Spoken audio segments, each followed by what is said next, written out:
नमस्कार विद्यार्थी मित्रांनो, आकाश सक्सेस अकॅडमीमध्ये आपल्या सगळ्यांचे हार्दिक स्वागत। आज पुणे शहर या जिल्ह्याचा पेपर होता आणि आपण त्याचं अचूक विश्लेषण घेणार आहोत। त्यामध्ये आपण गणित व बुद्धिमत्ता हे दोन विषय कव्हर करणार आहोत।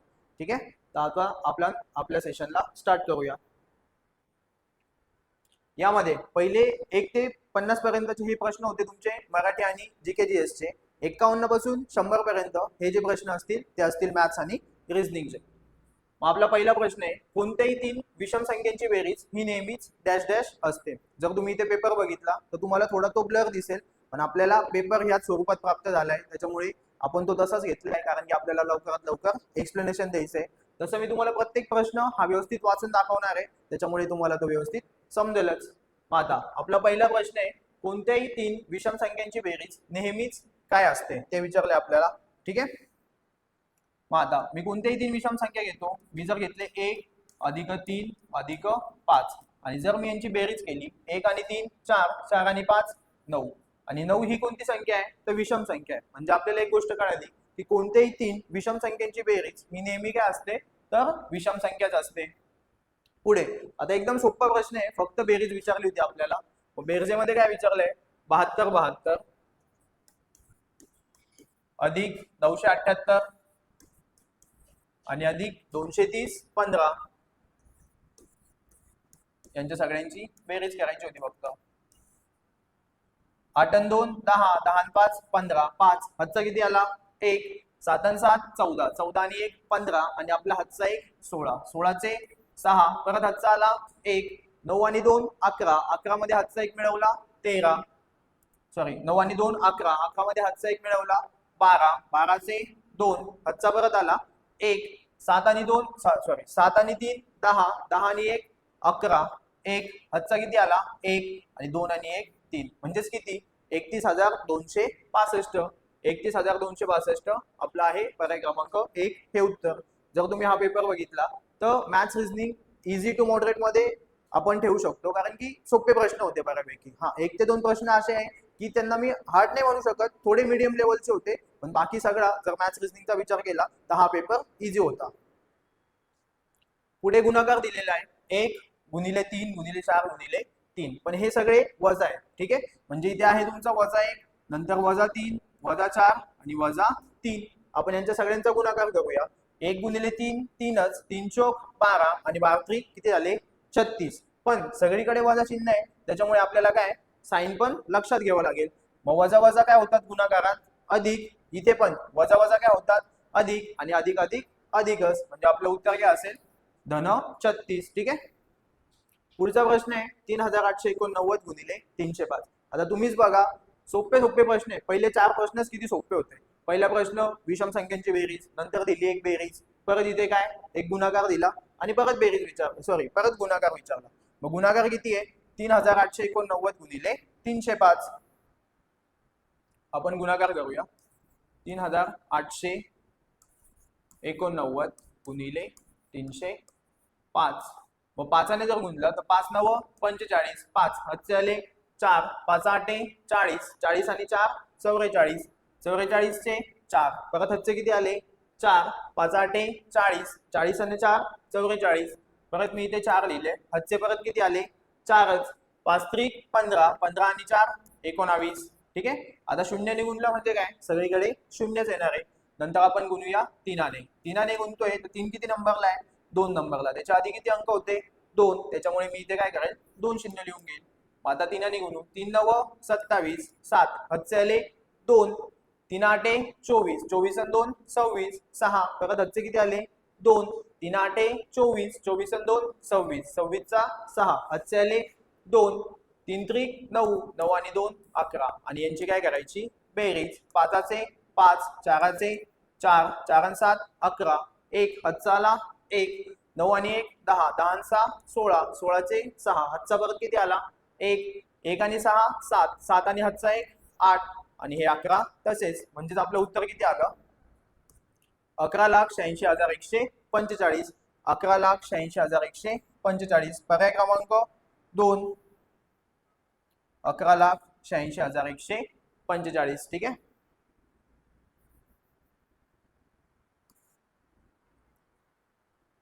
पुढे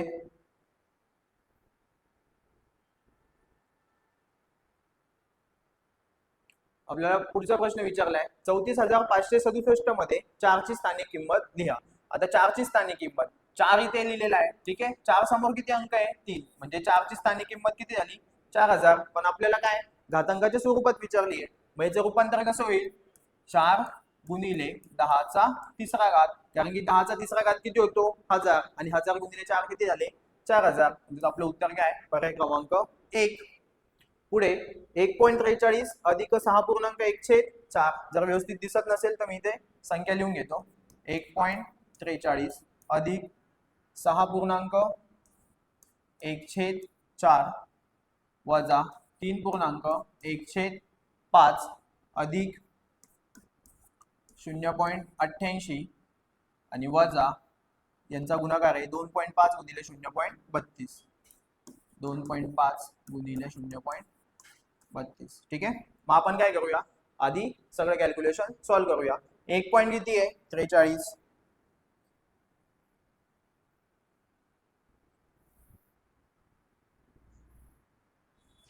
द्या लक्ष, किती? 1.43. त्यानंतर अधिक 6 तुमचे पूर्ण आहे आणि 6.1/4. आता 1/4 म्हणजे किती? 0.25. म्हणजे मी याला कसं लिहिणार आहे? 6.25. त्यानंतर वजा 3 तुमचे पूर्ण आहे, 1/5 म्हणजेच किती? 0.2 म्हणजेच किती? 3.2 आणि अधिक किती आहे? 0.88 वजा यांच्या सगळ्यांचा गुणाकार. मग 25 गुणिले 32 करूया. 25 गुणे 50, 0 हातचे आले 5, 25 त्रिक 75, 75 आणि 5 किती झाले? 80. आणि टोटल किती अंकानंतर पॉइंट आहे? इथे 1 अंकानंतर, इथे 2 अंकानंतर. 2 आणि 1 किती आले? 3. म्हणजे आपल्या उत्तरात 3 अंकानंतर पॉइंट द्यायचा. 3 अंक सोडले, इथे पॉइंट, आणि हा आला तुमचा 0. आता आपल्याला ही पदावली सॉल्व्ह करायची आहे. जर मी 1.43 मध्ये 6.25 ऍड केले तर किती होतील? 3 आणि 5 8, त्याच्यानंतर 4 आणि 2 6 आणि 6 आणि 1 7. 2 अंकानंतर पॉइंट. आता हे पण वजा आहे, हे पण वजा आहे, ठीक आहे. वजा किती आहे? या वजा वजा आहे, त्यांची बेरीज करून घेऊया. हे किती आले? 3.2 आणि 0.8, म्हणजे वजा किती? वजा 4 आणि अधिक 0.88. ठीक आहे. हे 7.68 आहे, त्याच्यात जर मी 0.88 ऍड केले तर 8 आणि 8 16 6, किंवा 7.68 मधून 4 वजा केले तर किती होतील? 3.68 आणि त्यात किती मिळवायचे? 0.88. जर आपण यांची बेरीज केली तर 8 आणि 8 16, 6 हातचा आला 1, 8 आणि 6 14, 14 आणि हातचा 1 15, 15 चे 5, परत हातचा किती आला? 1, 3 आणि 1 4, आणि किती अंकानंतर पॉइंट आहे? 2 अंकानंतर पॉइंट. म्हणजे आपलं उत्तर किती आहे? 4.56. पर्याय क्रमांक 4.56, पर्याय क्रमांक 2. ठीक आहे. 2 तास 17 मिनिटे आणि 48 सेकंद यांचे एकूण सेकंद किती? आता आपल्याला माहिती आहे एका तासात किती सेकंद असतात? तर 3600. ठीक आहे. मासे किती तास आहे? 2 तास आहे. मग 3600 च्या दुप्पट 7200. ठीक आहे. 72, 36 जुने 72, म्हणून किती? 7200. हे झाले तुमचे 2 तासाचे सेकंद. त्याच्यानंतर 17 मिनिटे. 17 मिनिटे एका मिनिटात किती सेकंद असतात? 60 सेकंद असतात. म्हणून मी काय करेल? 17 ला 60 ने गुणणार आहे. शून्याचा 0, 6 7 42, 2 हातचे आले 4, 6 1 6, 6 4 10, किती आले? 102. म्हणजेच किती? 10 आणि 20 आणि अधिक किती? 48. बऱ्याच जणांनी असंच केलं असेल. यांची काय बेरीज? 8 चे 8, 4 आणि 2 6, 2 चे 2, 7 आणि 1 8. उत्तर किती आलं? 82 68. पर्याय क्रमांक 1. पण मला सांगा, एवढं सगळं करायची गरज होती का? नाही. मी असतो तर काय केलं असतं? इथे शेवटी किती आहे? 48 सेकंद. म्हणजे मला माहिती आहे की जे पण माझं उत्तर येणार आहे त्याच्या एकक स्थानी कोणता अंक असणार आहे? 8. मग इथे मी फक्त ऑप्शन मध्ये सगळ्या संख्या बघितल्या असत्या. ऑप्शन मध्ये एकच अशी संख्या आहे की त्याच्या शेवटी किती आहे? 8. म्हणजे हेच आपलं उत्तर. इथे 0 आहे, इथे 5 आहे, इथे पण 0 आहे. म्हणजे 3 ऑप्शन तर आपले असेही कॅन्सल होत होते आणि आपलं उत्तर किती होतं? पर्याय क्रमांक 1. लक्षात घ्या, पेपर जर लवकरात लवकर तुम्हाला कव्हर करायचा असेल तर अशा छोट्या छोट्या गोष्टींकडे तुम्हाला लक्ष ठेवणंच आहे. कारण की जर तुमचं ऑप्शनकडे व्यवस्थित लक्ष असेल तर तुमचा पेपर हा वेळेत कव्हर होणार आहे. आणि जर तुम्ही बेसिक नाही करत बसला, नो डाऊट तुमचा आन्सर व्यवस्थित येणार आहे, पण काय होणार आहे? तुमचा टाइम जास्त निघून जाणार आहे. आणि जे अवघड प्रश्न आहे आपल्याला त्यांना पण सोडवायचं आहे. मग त्यांना जो टाइम लागणार आहे तो टाइम कुठून येणार आहे? तर जे सोपे प्रश्न असतील त्याच्यामधून आपल्याला तो टाइम सेव्ह करायचा आहे. ठीक आहे. पुढचा प्रश्न आहे, एक डॉक्टर एका गंभीर रुग्णाची तपासणी प्रथम 8:30 वाजता, नंतर 9:20 वाजता आणि तिसऱ्या वेळी 10:30 वाजता करतो, ठीक आहे, आणि चौथ्या वेळी 12 वाजता करतात. तर या हिशोबाने नंतरची तपासणी कधी करतील? आता जर तुम्ही व्यवस्थित लक्ष दिलं तर 8:30 नंतर 9:20 पर्यंत किती वेळ होतो? 8:30 पासून 9:20 पर्यंत, 8:30 पासून 9 पर्यंत किती मिनिटं? 30 मिनिट, आणि 9 पासून परत वरचे 20 मिनिट, टोटल किती मिनिट झाले? 50 मिनिट. म्हणजे पहिल्या तपासणीनंतर दुसऱ्या तपासणीमध्ये किती मिनिटांचा फरक आहे? 50 मिनिटांचा, ठीक आहे. परत 9 वाजून 20 मिनिटांना तपासणी केली, त्याच्यानंतर डायरेक्ट कधी केली? 10 वाजून 30 मिनिटांनी. जर तुम्ही हा फरक घेतला, तुम्हाला माहिती आहे 9 वाजून 20 मिनिटांपासून 10 वाजेपर्यंत किती मिनिटं होणार आहे? 40 मिनिटं, आणि वरचे हे किती? 30. म्हणजे या दोघांमध्ये कितीचा गॅप होता? 70 मिनिटांचा, ठीक आहे. परत नंतरची तपासणी 10:30 वाजता झाली, 10:30 नंतर डायरेक्ट त्यांनी 12 वाजता तपासणी केली, म्हणजेच कधी? डायरेक्ट 1.5 तासाने, आणि 1.5 तास म्हणजेच किती? तर 90 मिनिट, ठीक आहे. 1.5 तास म्हणजेच किती? 90 मिनिट. मग तुमच्या एक गोष्ट लक्षात आली की पहिल्या दोन तपासणीमध्ये गॅप होता 50चा, नंतर होता 70चा, नंतर होता 90चा, म्हणजे काय? 20-20 मिनिटांनी आपला हा गॅप वाढत चाललाय. त्याच्यानंतर काय होईल? 50, 70, 90 आणि नंतर 110 मिनिट, बरोबर. 110 मिनिटांनी ते तपासणी करणार आहे. आता 110 मिनिट हे कोणाच्या जवळ आहे? आपल्याला माहिती आहे 120 मिनिटं म्हणजे किती? 2 तास. म्हणजे 2 तास कंप्लीट व्हायला काय? फक्त 10 मिनिटं कमी लागणार आहे. जर त्यांनी चौथी तपासणी ही 12 वाजता केली होती, 12 मध्ये जर आपण 2 ऍड केले तर किती? 2 वाजणार आहे. पण त्याच्यातून 10 मिनिटं आपल्याला कमी करायचे, म्हणजेच किती? 1 वाजून 50 मिनिटे, बरोबर. म्हणजे पुढची तपासणी ते कधी करणार आहे? 1 वाजून 50 मिनिटांनी. समजलं? पुढचा प्रश्न आहे, खालीलपैकी सर्वात लहान अपूर्णांक कोणता?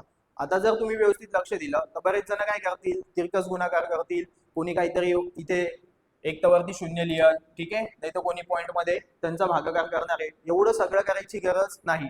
जर तुम्ही व्यवस्थित बघितलं तर लागोपाठ 2 एक्झाम्पल आहे, ठीक आहे. मी तुम्हाला एकदम शॉर्ट ट्रिक सांगतो की लवकरात लवकर तुम्ही उत्तर काढू शकतात. द्या लक्ष. इथे काय? खालीलपैकी सर्वात लहान अपूर्णांक कोणता? जर तुम्ही चारही अपूर्णांक व्यवस्थित बघितले, ठीक आहे, तर तुम्हाला एक गोष्ट कळेल, हा जो वरती अंश आहे इथे किती आहे? 3, आणि 3 मध्ये 1 मिळवला तर खालची संख्या मिळते किती? 4. इथे पण किती आहे? 5. 5 मध्ये 1 मिळवला तर खालची संख्या मिळते 6. 7 इथे वरती 7 आहे, 7 मध्ये 1 मिळवला तर खालची संख्या मिळते 8. आणि इथे किती आहे? 4. 4 मध्ये 1 मिळवला तर खालची संख्या मिळते 5. म्हणजे तुम्ही जर नोटीस केलं तर प्रत्येक वेळेस काय? यांच्यातला जो गॅप आहे तो कितीचा आहे? 1चा आहे, बरोबर. म्हणजे तुम्ही असं म्हणू शकतात की त्यांच्यातला तो गॅप आहे तो 1चा आहे, आणि सगळीकडे काय? समान गॅप आहे. जेव्हा कधी तुम्हाला असे एक्झाम्पल विचारतील तेव्हा एक गोष्ट लक्षात ठेवायची की यांच्यामध्ये जो लहान अपूर्णांक असतो तो कोणता असतो? जी संख्या लहान असेल. आता इथे काय? 3 आणि 4, 5 आणि 6, 7 आणि 8, 4 आणि 5. मग यांच्यात सगळ्यात लहान संख्या कोणती आहे? 3. म्हणजे जो सगळ्यात लहान अपूर्णांक आहे तो काय असेल? सगळ्यात लहान संख्या. समजलं? जर तुम्ही तिरकस गुणाकार करून किंवा त्यांचा भागाकार करून जर उत्तर काढण्याचा प्रयत्न केला तर तुमचं उत्तर हेच येणार आहे. आपल्याला लहान विचारलं होतं म्हणून मी तुम्हाला एकच गोष्ट सांगितली.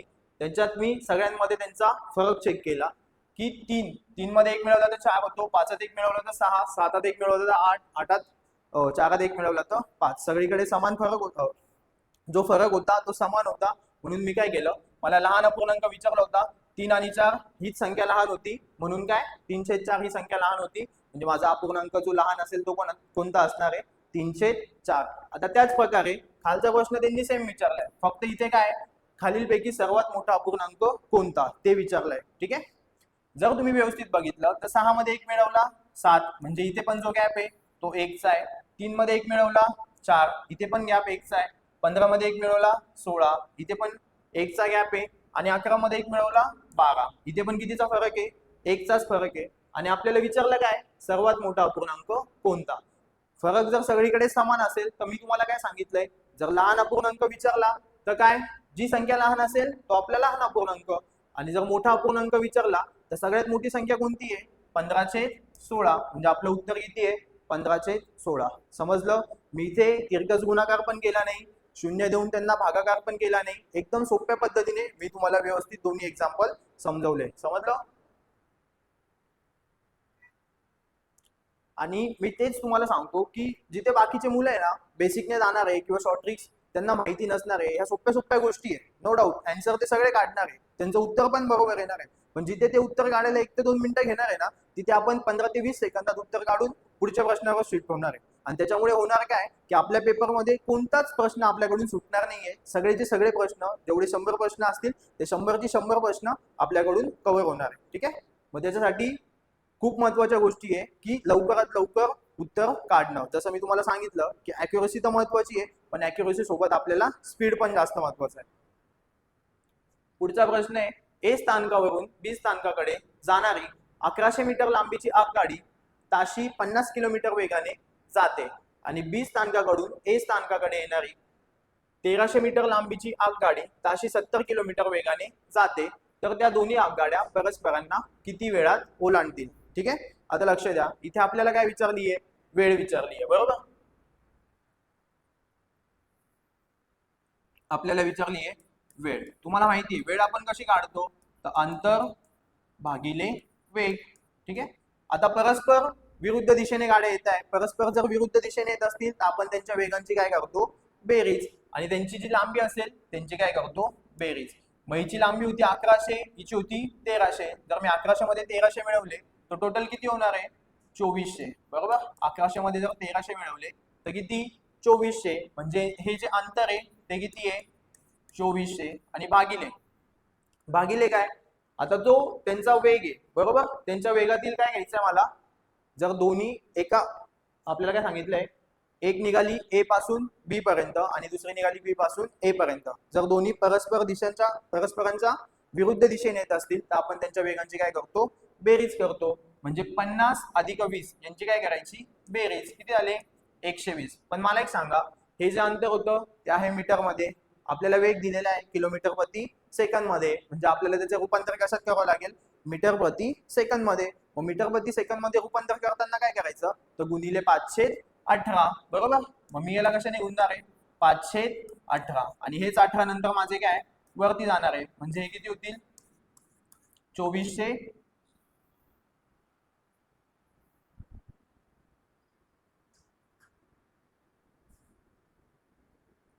म्हणजे किती होतील, 2400 गुणिले 18.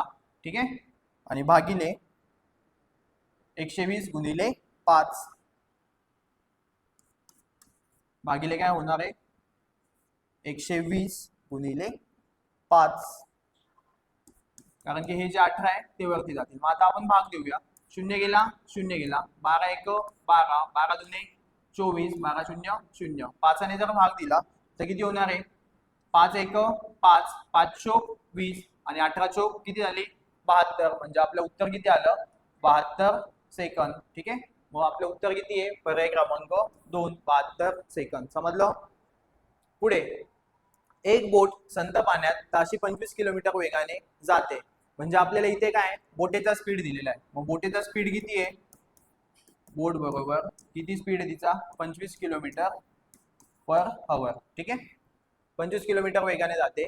त्याच वेळी जर प्रवाहाचा वेग 5 किलोमीटर प्रति तास असेल आणि प्रवाहाचा वेग दिलेला आहे, प्रवाहाचा किती आहे, 5 किलोमीटर पर आवर, तर प्रवाहाच्या दिशेने व प्रवाहाच्या विरुद्ध दिशेने बोटेचा सरासरी वेग किती. मग मला एक सांगा, जेव्हा बोट प्रवाहाच्या दिशेने जाईल तेव्हा काय होणार आहे, बोट आणि प्रवाह या दोघांची काय असणार आहे, बेरीज. मग जर प्रवाहाच्या दिशेने गेली, ठीक आहे,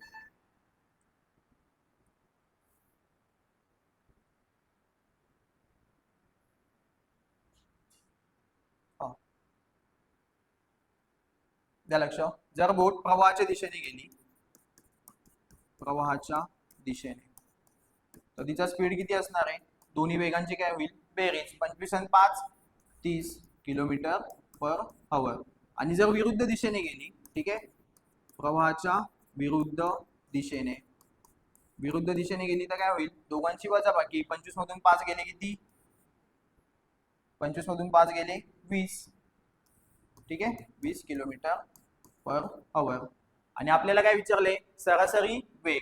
सरासरी वेग म्हणजे काय, आपल्याला माहिती आहे सरासरी वेग आपण कसा काढतो, तर आपल्याला माहिती आहे एक सूत्र आहे काय, 2xy अपॉन x अधिक y. मग x काय असतो आपला जाण्याचा वेग. ठीक आहे, जर प्रवाहाच्या दिशेने गेली तर वेग किती आहे, 2 गुणिले 30 गुणिले किती 20 आणि भागिले किती 30 आणि 20 यांची बेरीज म्हणजेच किती 50. शून्य गेला शून्य गेला 5 एक 5 5 30 आणि किती आले बेसकी 12 आणि 12 दुने 24. 24 काय सेकंद. ठीक आहे सॉरी 24 सेकंद नाही येणार का कारण की आपल्याला हा जो वेग दिलेला आहे तो कशात आहे किलोमीटर प्रति तास मध्ये. तर आपले हे काय आपण वेग काढतोय. ठीक आहे इथे टाइम येणारच नाही पहिली गोष्ट. हा काय सरासरी वेग आहे आणि वेग आपला कशात असणार आहे किलोमीटर पर आवर मध्ये. समजलं म्हणजे आपलं उत्तर किती आहे 24 किलोमीटर प्रति तास. पर्याय क्रमांक 1. पर्याय क्रमांक किती आहे 1.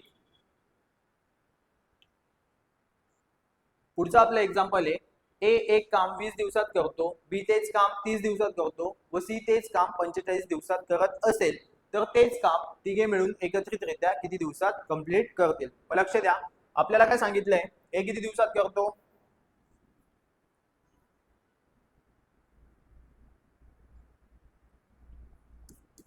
ए करतो 20 दिवसात. ठीक आहे ए करतो 20 दिवसात.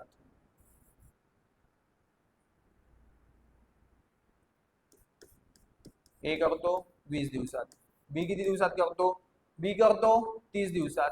त्यानंतर सी किती दिवसात करतो 45 दिवसात. जर आपण यांचा लसावी घेतला तर किती येणार आहे 180. ठीक आहे लसावी आला 180. मग मला एक सांगा 180 ला जर आपण 20 ने भाग दिला तर किती 9. 180 ला जर 30 ने भाग दिला तर 6 आणि 180 ला जर 45 ने भाग दिला तर 4. आणि ही त्यांची काय असणार आहे ही काय असणार आहे क्षमता. ठीक आहे ही काय असणार आहे त्यांची क्षमता. मग आपल्याला ते विचारलं की तिघे मिळून ते काम किती दिवसात पूर्ण करतील. मग तिघे मिळून जर काम करायचं ठरवलं तर किती होणार आहे 9 6 15 15 4 19 म्हणजे तिघांची मिळून क्षमता किती आहे 19. पण आपलं टोटल काम किती आहे आपलं टोटल काम आहे 180 आणि तिघांना मिळून करायचं आहे. तिघांची क्षमता किती आहे 19. जर आपण भाग दिला तर आपल्याला माहिती आहे 19 9 71 असे बरोबर. 180 मधून 171 वजा केले तर किती 9 आणि 9 0 90 बरोबर. मग जर 90 झाले तर 1976 म्हणजे त्यांना राऊंड फिगर किती 9.4 दिवस एवढा टाइम लागणार आहे. पण जर आपण ऑप्शन बघितले तर ऑप्शन मध्ये आपल्याला त्याचं उत्तर आहे का नाही. पण प्रश्नात आपल्याला सांगितलंय की जवळपास म्हणजे आपल्याला राऊंड फिगर करायचं आहे आणि जवळचा मोठा अंक घ्यायचा आहे. मग जवळचा मोठा अंक कोणता 10 दिवस म्हणजे आपलं उत्तर किती असणार आहे 10 दिवस. समजलं. पुढे जर 5x बरोबर 4y तर 3x वर्ग अधिक y वर्ग आणि काय 3x वर्ग वजा y वर्ग याची किंमत किती ते आपल्याला काढायचं आहे. ठीक आहे मग लक्ष द्या 5x बरोबर 4y असतील तर आपण x आणि y यांचा काय घेऊया रेशो. ठीक आहे मग जर मी हे x तसेच ठेवले हा y तिकडे गुंतोय इकडे येऊन काय होईल भागिले हे 4 तसेच आणि हा 5 इकडे गुंतोय म्हणून इकडे येऊन काय झाला भागिले. म्हणजे आपल्याला x ची किंमत किती मिळणार आहे 4 आणि y ची किती 5. मग फक्त आपल्याला समीकरणात किमती ठेवायच्या आहे. इथे किती आहे 3x वर्ग म्हणजे x ची किंमत किती आहे 4 मग 4 चा वर्ग 16 आणि 16 किती झाले 48. ठीक आहे अधिक वाटलंच तर इकडे व्यवस्थित लिहूया आपण. x ची किंमत 4 आहे y ची किंमत 5 आहे. ठीक आहे मग आता हे 3x वर्ग आहे बरोबर. 4 चा वर्ग 16 आणि 16 किती झाले 48 अधिक y वर्ग y ची किंमत किती आहे 5 y चा वर्ग किती 25. वरती पण तीच संख्या होती खाली पण तीच संख्या आहे फक्त इथे प्लस होतं इथे काय मायनस आहे म्हणजे खाली पण किती येणार आहे 48 वजा 25. संख्या तर त्याच असतील फक्त प्लस मायनस चेंज होणार आहे बरोबर. 48 आणि 25 यांची जर बेरीज केली तर 8 5 13 3 हातचा आला 1 4 आणि 2 6 6 आणि 1 7 किती आले 73 आणि जर यांची वजाबाकी केली तर 8 5 गेले 3 आणि 4 2 गेले 2 म्हणजे किती 73/23. पर्याय क्रमांक 2. कळलं. पुढचा प्रश्न आहे सचिन यांनी काच उद्योगात 4 लाख रुपयांची गुंतवणूक केली. 2 वर्षाअखेरीस त्यांना त्या व्यवहारातून 5,20,000 रुपये मिळाले. गुंतवणुकीची रक्कम वगळता मिळालेला नफा त्यांनी 3:2 या प्रमाणात अनुक्रमे मुदत व ठेव शेअर्स यामध्ये गुंतवला तर त्यांनी प्रत्येक बाबीमध्ये किती रक्कम गुंतवली. ठीक आहे आता लक्ष द्या प्रश्न दिसताना एवढा मोठा दिसतोय वाचताना पण 30 ते 35 सेकंद गेलेले पण याचं उत्तर मी फक्त 10 सेकंदात तुम्हाला कसं काढायचं ते सांगतो. आपल्याला काय विचारलंय की त्यांनी गुंतवणूक केली होती 4 लाखांची, बरोबर. त्यांना रिटर्न मध्ये किती पैसे मिळाले? 5,20,000, बरोबर. म्हणजे एक्स्ट्रा त्यांना किती मिळाले? जर आपण 5,20,000मधून 4 लाख वजा केले तर 1,20,000 रुपये त्यांना एक्स्ट्रा मिळाले. आणि ते जे 1,20,000 एक्स्ट्रा मिळाले होते त्यांनी ते काय केलेले, तो त्यांचा नफा होता. आणि तो जो नफा होता तो त्यांनी 3:2 या प्रमाणात काय शेअर्स मध्ये आणि जी आपली ठेव होती मुदत ठेव त्याच्यामध्ये गुंतवलेला आहे. मग मला एक सांगा, हा जो नफा होता तो कोणत्या प्रमाणात आहे? 3:2. इथे आपल्याला रेशो दिलेला आहे. जर मी इथे बघितलं तर इथे मला किती दिसले? 3. आणि मला 3च्या विभाज्यतेची कसोटी माहिती आहे. म्हणजेच काय, तर 3ला कोणत्या संख्येने भाग जातो, किंवा सॉरी 3ने कोणत्या संख्येला भाग जातो की ज्या संख्येतील अंकांची बेरीज ही 3 किंवा 3च्या पटीतील असली पाहिजे. म्हणजे मी फक्त ऑप्शन मध्ये 3ने भाग जाणारी संख्या शोधणार आहे. आपण पहिला ऑप्शन बघूया. 8 आणि 2 किती होतात? 10. याला भाग जातो का? नाही. पहिला ऑप्शन कॅन्सल. इथे 7 आणि 2 9. 3ने याला भाग जाणार आहे, बरोबर. 3च्या पाड्यात 9 आहे, म्हणजे 3ने काय 72,000ला भाग जाणार आहे. पुढचा ऑप्शन 6 आणि 2 किती होतात? 8. 3च्या पाड्यात 8 आहे का? नाही. Option cancel. 5 आणि 2 7. 3च्या पाड्यात 7 आहे का? नाही. हा पण ऑप्शन कॅन्सल. म्हणजे आपलं उत्तर किती आहे? पर्याय क्रमांक 2. समजलं? बाकीचे मुलं एकदम 4 लाख घेतील, इथे काय 5,20,000 घेतील, त्याच्यामधून ते वजा करतील, नंतर त्यांचा प्रॉपर डिस्ट्रीब्युशन करतील, म्हणजे 3 भाग करतील, याचे 2 भाग करतील. एवढं करण्यापेक्षा जेवढा टाइम आपल्याला प्रश्न वाचायला पण नाही लागलाय त्याच्या लवकरात लवकर आपलं उत्तर आलेलं आहे. समजलं? मी ते 3:2 रेशो बघितला, 3ने भाग जाणारी एकच संख्या होती, मी ऑप्शन टिक केलं आणि आता पुढच्या प्रश्नावर मूव्ह होतोय. आणि ह्याच छोट्या छोट्या गोष्टी आपल्याला व्यवस्थित कव्हर करायच्या आहे, कारण की जसं मी सांगितलं की प्रश्न सगळेजण सॉल्व्ह करणार आहे, ठीक आहे. पण जो व्यवस्थित अप्रोच ठेवून आणि व्यवस्थित पद्धतीने सॉल्व्ह करणार आहे त्यालाच कॉम्पिटिशन मधून एक पाऊल तो वरती जाणार आहे, ठीक आहे. आणि आपली जी बॅच लॉन्च झालेली आहे, आता मी मॅथ्सची बॅच लॉन्च केलेली आहे, त्यामध्ये आपण स्पेशल मॅथ्स फाउंडेशन म्हणजेच काय, तर मॅथ्सची एकदम बेसिक पासून ते ऍडव्हान्स पर्यंत प्रॉपर मॅथ्सची तयारी करून घेणार आहे. आणि त्याच्यामध्ये मी तर बेसिक शिकवणार आहे, पण ह्या ज्या गोष्टी आहे की लवकरात लवकर प्रश्न बघितल्यानंतर उत्तर कसं काढायचं या सगळ्या गोष्टी मी तुम्हाला आपल्या बॅच मध्ये शिकवणारच आहे. आणि ती बॅच तुम्हाला आपल्या प्ले स्टोअरवर जे आपलं ऍप आहे आकाश सक्सेस अकॅडमी, ते ऍप इन्स्टॉल करून तिथे नंतर कोर्स सेक्शन मध्ये जाऊन ती बॅच तुम्हाला तिथून परचेस करता येईल. आणि त्या बॅचची फी एकदम नाममात्र फी ठेवली आपण, ती म्हणजे फक्त 999 रुपये. आता 90 55 किती आले? 65 नंतर 60 90 55 67 55 75 75 40 35 35 35 55 95 या सामग्रीचा बहुलक काढा, ठीक आहे. इथे पण सेम, जेवढा प्रश्न वाचायला वेळ नाही लागणार आहे त्याच्यापेक्षा लवकर उत्तर आपलं लगेच येणार आहे. पण लक्ष द्या, बहुलक म्हणजे काय की फक्त अशी संख्या किती कोणती संख्या जास्तीत जास्त वेळेस आलेली आहे. मग आपण चेक करूया. इथे काय 45, ऑप्शन मध्ये कुठे 45 दिसतंय का? जो आपल्या ऑप्शन मध्ये 45 आहे, इथे वरती संख्यांमध्ये कुठे 45 आहे का? तर 45 कुठेच नाहीये, ठीक आहे. हा ऑप्शन कॅन्सल. 46, इथे कुठे तुम्हाला 46 दिसतंय का? नाही. हा पण ऑप्शन कॅन्सल. 56, इथे कुठे 56 दिसतंय का? नाही. हा पण ऑप्शन कॅन्सल. उरले किती? 55. 55 आहे, कुठे कुठे? इथे एकदा 55 आहे, ठीक आहे. त्यानंतर इथे पण 55 आहे आणि इथे पण 55 आहे. जर तुम्हाला फक्त एवढी गोष्ट माहिती असेल की बहुलक म्हणजे काय, की जी संख्या जास्तीत जास्त वेळेस आलेली आहे ती, मग इथे काय 55 जास्तीत जास्त वेळेस आले, किती वेळेस आले? 3 वेळेस. म्हणजे ही जी सामग्री दिली आपल्याला तिचा बहुलक किती आहे? तर 55. समजलं? पुढे योग्य उत्तर सांगा. 1.93 गुणिले 1.93 अधिक 1.93 गुणिले 4.14 अधिक 2.07 गुणिले 2.07. आता असे प्रश्न सोडवण्यासाठी तुम्हाला सूत्र माहिती पाहिजे. आता ते सूत्र काय असतं? तुम्हाला एक गोष्ट दिसेल, इथे 1.93 आहे, नंतर 1.93 इथे पण आहे, इथे 2.07 आहे, पण त्या 2.07 ची काय केलेली आहे? डबल, आणि ती किती आहे? 4.14. मग मी काय करतो, हे जे माझे 1.93 आहे त्याला मी ए मानतो, आणि जे माझे 2.07 आहे याला काय मानतो? बी. म्हणजे तुम्हाला एक गोष्ट कळेल की इथे काय ए गुणिले ए म्हणजेच ए चा वर्ग अधिक इथे काय हा तुमचा ए आणि गुणिले हा जो बी होता त्याची दुप्पट केलेली आहे, म्हणजे किती? 2b. आणि इथे किती आहे? बी चा वर्ग. बी गुणिले बी म्हणजेच काय? बी चा वर्ग. आणि हे कोणाचं विस्तारित रूप आहे तर आपल्याला माहिती आहे काय, ए अधिक बी कंसाचा वर्ग, याचं विस्तारित रूप काय, ए वर्ग अधिक 2ab अधिक बी वर्ग. आणि तुम्हाला ए वर्ग अधिक बी 2ab अधिक बी वर्ग या स्वरूपात दिलेलं आहे. मग तुम्हाला काय करायचं फक्त ए अधिक बी कंसाचा वर्ग या स्वरूपात लिहायचं आहे. म्हणजे मी इथे काय लिहिणार आहे, 1.93 अधिक 2.07 यांचा काय करेल वर्ग आणि भागिले या दोघांची बेरीज. 6 आणि 4 किती आली 10, 0 हातचा आला 1, 8 आणि 1 9, 9 आणि हातचा 1 10, परत 0 हातचा आला 1, 4 आणि 3 7, 7 आणि 1 किती आले 8 आणि किती अंकानंतर पॉइंट आहे 2 अंकानंतर पॉइंट आहे. जर मी यांची बेरीज केली तर ही बेरीज किती येणार आहे 7 आणि 3 10, 0 हातचा आला 1, नंतर 9 आणि 1 10, 0 हातचा आला 1, 2 आणि 1 3, 3 आणि 1 किती आले 4, म्हणजे काय 2 अंकानंतर पॉइंट 4चा वर्ग आणि इथे किती होते 8. तुम्हाला माहिती आहे आता 4चा वर्ग किती 16 आणि भागिले 8, 8 आणि जर 16 ला भाग दिला तर 2, म्हणजे आपलं उत्तर किती आहे 2. पर्याय क्रमांक 3. कळलं, लक्ष द्या. आता हा प्रश्न बऱ्याच जणांना अवघड वाटत असेल, ठीक आहे.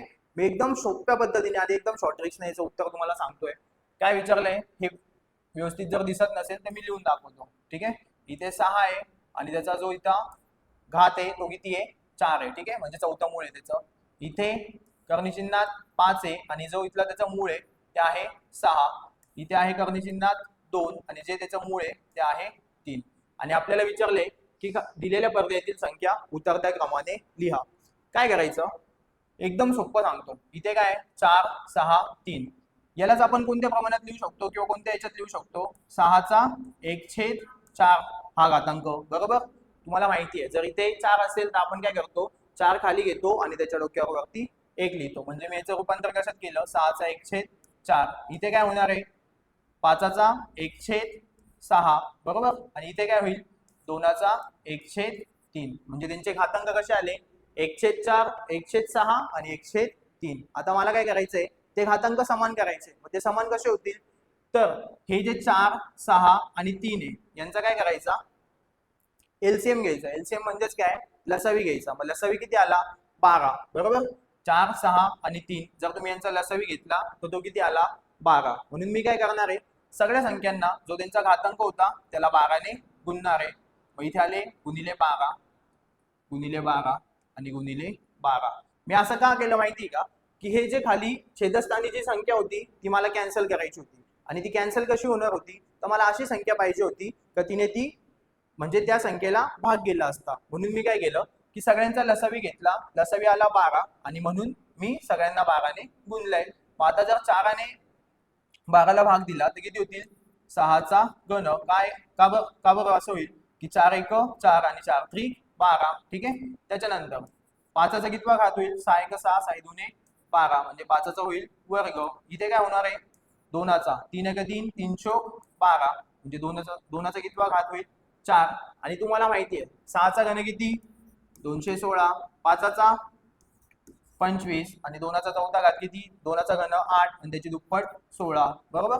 मग याच्यामध्ये मोठी संख्या कोणती आहे उतरत्या क्रमाने लिहायचं म्हणजे काय की आधी सगळ्यात मोठी संख्या लिहायची. मग मोठी संख्या आहे 216, नंतर 25 आणि नंतर 16.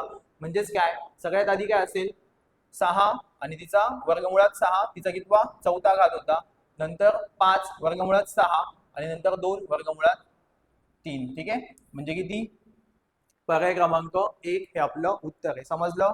काय केलं मी हे जे घातांक होते ते व्यवस्थित लिहून घेतले. कर्णचिन्हात संख्या दिलेली होती मी कर्णचिन्ह काढून टाकलं. नंतर जे खाली छेदस्थानी संख्या होत्या त्यांचा केला लसावी, ठीक आहे, म्हणजे त्यांचा लसावी काढला. नंतर त्या लसावीला दिलेल्या छेदस्थानच्या संख्येनी भाग दिला आणि नंतर त्यांचं रूपांतर एका पूर्णांक संख्येमध्ये केलं, ठीक आहे. आणि या पूर्णांक संख्येवरनं मग मला नंतर ठरवायला सोपं गेलं की लवकरात लवकर आपण उत्तर कसं काढू शकतो. समजलं. पुढचा प्रश्न आहे एका दुकानदाराने 15 शर्ट 2340 रुपयांना विकल्यास 60 रुपये तोटा झाला, ठीक आहे. तर प्रत्येक शर्टची खरेदी किंमत किती. आता लक्ष द्या इथे काय झालंय त्याला 60 रुपये तोटा झालाय म्हणजे नक्कीच त्याची खरेदी किंमत काय असणार आहे जास्त असणार आहे. मग आपल्याला जर खरेदी किंमत काढायची असेल तर खरेदी किंमत आपण कशी काढणार आहे खरेदी बरोबर विक्री अधिक तोटा, बरोबर. विक्री अधिक तोटा, मग विक्री किती आहे 2340 प्लस तोटा किती झाला 60. ठीक आहे, मग याच्यावरनं काय आपल्याला खरेदी मिळेल, मग खरेदी किती झाली 2400. म्हणजेच त्या व्यक्तीने किंवा त्या दुकानदाराने 15 शर्ट केवढ्यात घेतले होते 2400 रुपयांना, आणि आपल्याला एका शर्टची खरेदी किंमत विचारली आहे. मग आपल्याला काय करावं लागेल, हे जे 2400 ला 15 ने भाग द्यायचा, मग किती झाले 15 एक 15 एक 15 15 एक 15, 24 मधून 15 गेले किती 14तून 5 गेले 9, किती आले 90, आणि 15 90 किती आले 6, आणि शून्याचा शून्य तसाच, म्हणजे किती 160. पर्याय क्रमांक 2 160 रुपये, म्हणजे खरेदी किंमत किती असणार आहे 160 रुपये. द्या लक्ष. आता हा पण प्रश्न बऱ्याच जणांना अवघड वाटत असेल, मी एकदम सोप्या भाषेत तुम्हाला समजून सांगतो. 2x बरोबर 3y बरोबर 4z, आणि आपल्याला x y z यांचा काय विचारलाय रेशो, x y z यांचा रेशो विचारलाय.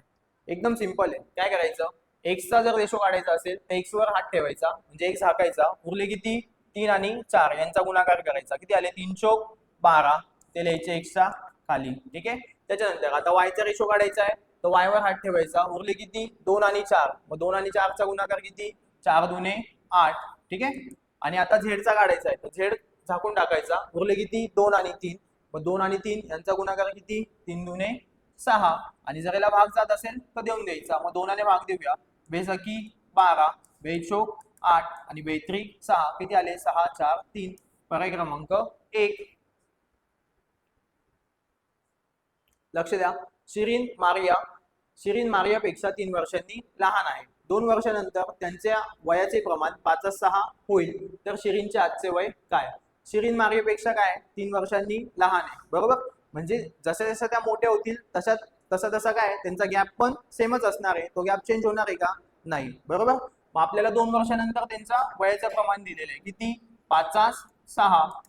ठीक आहे, मग जर आपण 6 मधून 5 वजा केले तर किती 1, आणि हा 1 काय त्यांच्यातला गॅप आहे, त्याचीच किंमत किती आहे 3, म्हणजे 1 म्हणजेच 3, तर 5 म्हणजे किती असेल, कारण की शिरीन काय लहान आहे, आपल्याला शिरीनचं वय काढायचं आहे, तर एकाची किंमत 3 तर 5ची किती 15, बरोबर.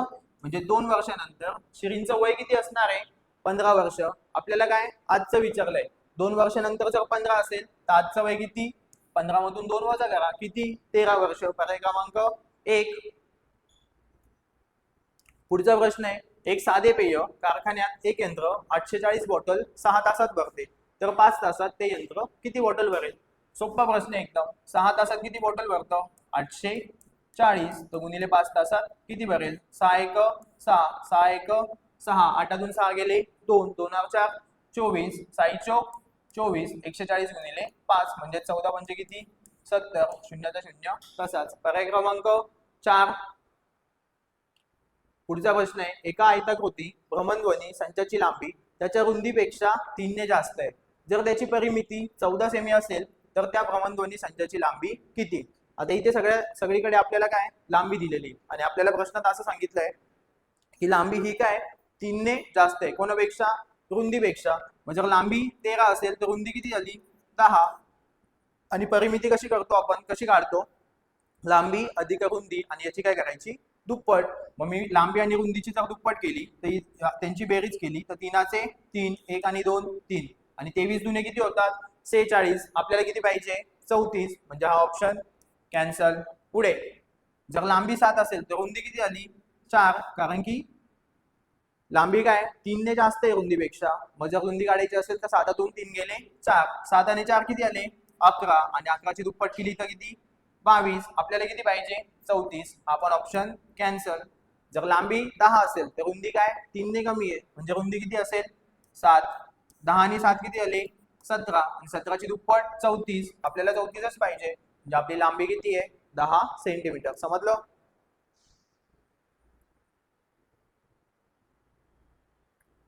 ठीक आहे, हा प्रश्न तुम्ही अवघड आहे असं म्हणू शकतात. आता ह्या प्रश्नामध्ये व्यवस्थित कॅल्क्युलेशन कसं करायचं ते मी तुम्हाला सांगतो. क्रिकेटच्या वर्तुळाकार मैदानाचे क्षेत्रफळ 20,096 चौरस मीटर आहे. 4 धावांची खून मैदानाच्या बाहेरील कडेपासून 5 मीटर आत आणण्याकरिता किती मीटर दोरी लागेल. ठीक आहे, पहिले प्रश्न काय तो व्यवस्थित समजून घेऊया.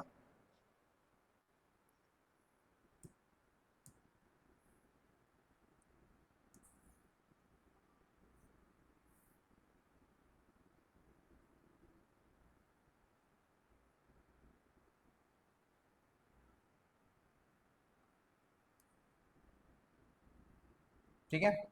हे जर तुमचं वर्तुळाकृती मैदान असेल, ठीक आहे, हा, हे जर वर्तुळाकृती मैदान असेल तर आपल्याला काय केलेलं आहे, याचं क्षेत्रफळ दिलेलं आहे. क्षेत्रफळ किती आहे, 20,096. ठीक आहे, याचं क्षेत्रफळ आहे 20,096. आणि नंतर काय सांगितलंय की आपल्याला माहिती आहे, ठीक आहे, इथे जर आहे असं तुमचं स्पीच असणार आहे, स्पीच असेल, ठीक आहे, 4 धावांची एकूण मैदानाच्या बाहेरील कडेपासून 5 मीटर आत, म्हणजे ही जर बाउंड्री असणार आहे तर आता काय करायचं आहे, ही जी बाउंड्री आहे ही आपल्याला कमी करायची आहे. ठीक आहे, ही बाउंड्री कमी करायची आहे. आणि कितीने कमी करायची आहे, तर 5 मीटर आत घ्यायची आहे. म्हणजे हा जर तुमचा सेंटर असणार आहे, ठीक आहे, या सेंटर पासून ही असेल या वर्तुळाची त्रिज्या, म्हणजे बाहेरच्या वर्तुळाची त्रिज्या. आणि आता काय करायचंय, 5 मीटर बाउंड्री मध्ये घ्यायची, म्हणजे काय, जी आपली रेग्युलर त्रिज्या असणार आहे ती 5 ने कमी करायची आहे. समजलं का, जी आपली रेग्युलर त्रिज्या असणार आहे ती काय करायची आहे, 5 ने कमी करायची आहे. म्हणजेच काय, सगळीकडून 5-5 हे अंतर काय होणार आहे, कमी होणार आहे. मग आपल्याला माहिती आहे वर्तुळाकार मैदानाचे क्षेत्रफळ, क्षेत्रफळ कसं काढतो आपण, पाय आर वर्ग, किती आहे 200 आणि 96. पायची किंमत किती, 22/7 गुणिले आर वर्ग बरोबर किती 296 भागिले किती, सॉरी, हा, हे किती दिलेले आहे 296. जर आपण 2 ने भाग दिला तर इथे किती होतील 11, इकडे किती होतील 100 आणि हे किती आले 96. ठीक आहे, आपल्याला आर वर्गची किंमत काढायची आहे तर काय करावं लागेल, 100/96 भागिले 11 आणि गुणिले काय 7. ठीक आहे, मग आपल्याला 11 ने भाग द्यायचा आहे. 11 एक 11, 11 9 99. ठीक आहे, 100 मधून 99 गेले किती 1, एकावर 9 19, 11 एक 11, किती उरले 8, एकावर 9 किती आले 19, 19 मधून जर 11 गेले तर किती उरले 8, आणि 8 वर 6 86 बरोबर. मग किती झाले, आपण असा राऊंड फिगर मध्ये भाग देऊ, 86 आहे तर मी काय करतो 11 8 88 असा भाग देतो. म्हणजेच इथे किती झाले 918 गुणिले 7. लक्ष द्या, इथे आपल्याला ह्या ज्या संख्या दिलेल्या आहेत, जर तुम्ही ऑप्शन बघितले तर 502 मीटर, ठीक आहे, 402, 471, 571, सगळ्या जे ऑप्शन आहे, सगळ्या ज्या संख्या आहेत त्या अशा लांब लांब आहेत. म्हणजे आपल्याला जर व्यवस्थित वर्गमूळ निघत नसेल तर आपल्याला काय राऊंड फिगर मध्ये आन्सर काढावं लागेल. म्हणून मी काय 86 आले होते तर डायरेक्ट 11 8 88 असं करून घेतलं. ठीक आहे, मग आता आपण यांचा गुणाकार करूया. म्हणजेच आर वर्ग बरोबर किती होईल, 7 8 56, 6 अचले 5, 7 1 7, 7 5 12, 2 अचाला 1, 7 9 63, 63 आणि 1 किती आले 64. जर आपल्याला याचं वर्गमूळ काढायचं असेल तर 64 26 म्हणजे 6426. याचं वर्गमूळ निघतं का, नाही. पण आपल्याला माहिती आहे जर ही संख्या आपण 6400 या स्वरूपात लिहिली तर हिचं काय वर्गमूळ निघणार आहे. म्हणजे मी माझ्या सोयीसाठी किंवा माझ्या कॅल्क्युलेशन साठी जी संख्या आहे ती राऊंड फिगर मध्ये कन्वर्ट करून घेतली. मग आता 6400चं वर्गमूळ निघणार आहे. आर बरोबर याचं वर्गमूळ किती 80, म्हणजे जी आपली रेडियस आहे तर आर किती आला 85 बरोबर, जी आपली त्रिज्या आहे ती आली 85. आणि सगळीकडून काय करायचं होतं 5 मीटर आत बरोबर, 5 मीटर आत. म्हणजेच काय, जी आपली मधली बाउंड्री आहे तिथून काय करायचं होतं, आता जी आपली मोठी बाउंड्री होती त्याच्यामधून 5 मीटर मध्ये घ्यायचं होतं. मग ही जी त्रिज्या आहे त्याच्यातून 5 कमी करावं लागतील. 80 मधून जर 5 गेले तर किती 75 बरोबर. आणि आता आपल्याला हे विचारलंय की 5 मीटर, ही जी रेड कलरने मी तुम्हाला ही जी बाउंड्री दाखवली आहे, ठीक आहे, ही जी रेड कलरने बाउंड्री दाखवली होती ही आखण्याकरता आपल्याला किती दोरी लागणार आहे बरोबर. आता ही जर रेड कलरची बाउंड्री आपल्याला आखायची आहे तर आपल्याला काय, आपल्याला माहिती आहे काय काढावं लागेल परिघ बरोबर. त्याच्यासाठी नवीन त्रिज्या लागेल. म्हणजे नवीन त्रिज्या किती होती, जी आपली मोठी त्रिज्या होती ती होती 80, पण हे अंतर 5 मीटर होतं. 80 मधून 5 गेले तर किती 75, म्हणजे ही जी आपली लहान त्रिज्या असणार आहे ही किती असणार आहे 75. आणि आता आपल्याला काय काढायचंय परिघ. मग परिघ कसा काढतो आपण 2 पाय आर,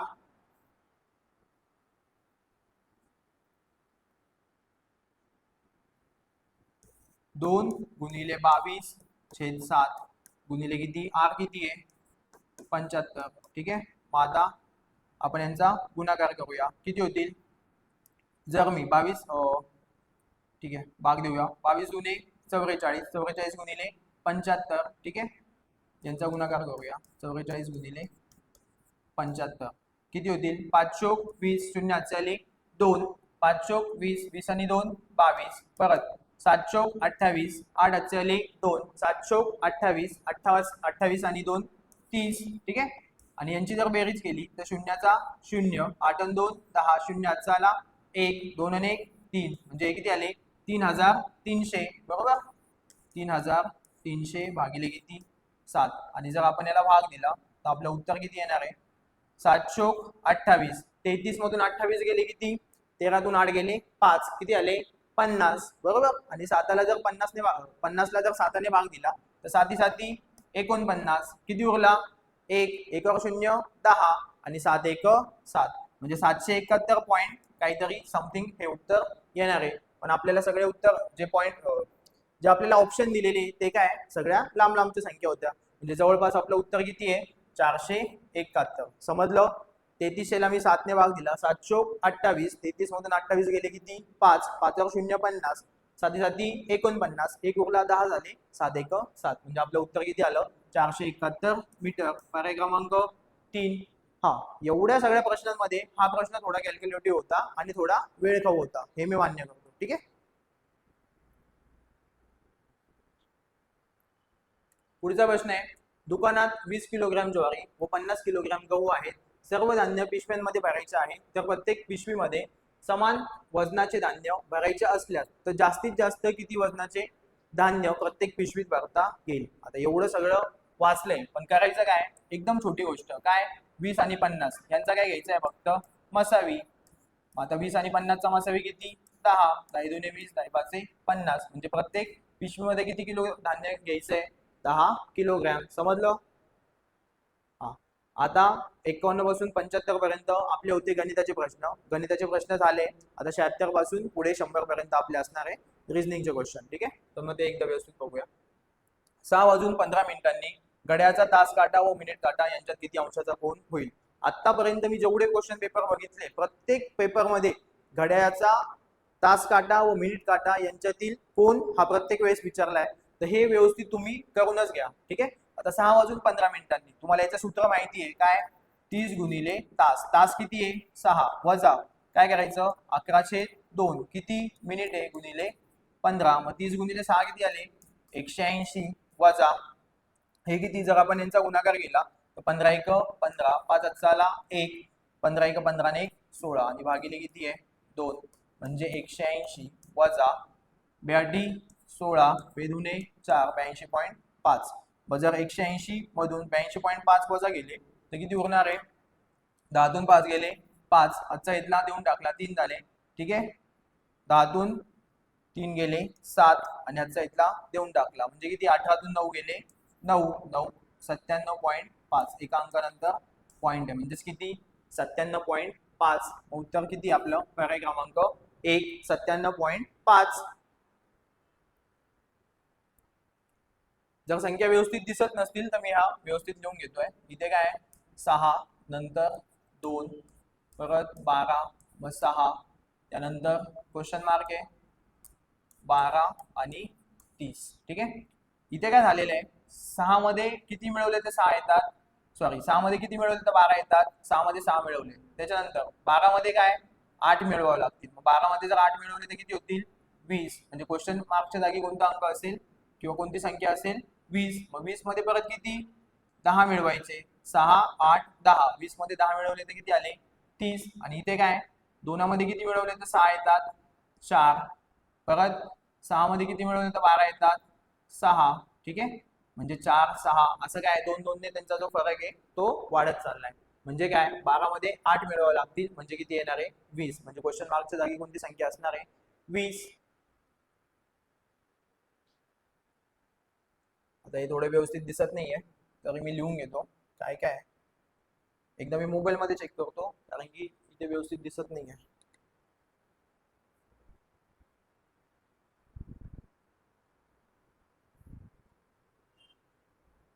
किती नंबरचा प्रश्न आहे? 78. PQMN, ठीक आहे. असं दिलेलं आहे, एकदा बघूया आपण.